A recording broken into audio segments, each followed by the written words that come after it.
Welcome to the banker lamp. Please enjoy the video. You start by cutting power at the breaker and disconnecting the unit to prevent electrocution. Safety is non-negotiable.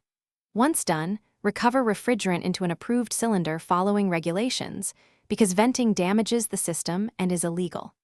Make sure you wear gloves and goggles. Combustible oils and sharp fins are hazards. Prepare a vacuum pump, manifold gauges, wrenches, and the correctly matched replacement compressor with specified oil. Begin work only after confirming 0 voltage and a clean workspace. You then label and disconnect all electrical connections, taking a clear photo so you reinstall identically. This prevents wiring errors.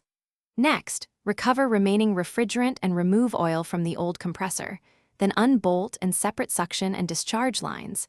Cap them to avoid contamination. Install the new compressor, torque mounting bolts to spec, and pour the exact oil charge the manufacturer requires. Overfilling harms efficiency. Reconnect lines using new gaskets, and braze or flare per spec while keeping heat away from seals. Once the compressor is installed, you vacuum the system to around 500 microns and hold that deep vacuum for at least 30 minutes to remove moisture and non-condensables because they damage the compressor. After leak checks, charge refrigerant to the OEM weight, watching superheat and subcooling to ensure correct charge and efficiency. Start the unit and monitor current draw, pressures, and listen for odd noises.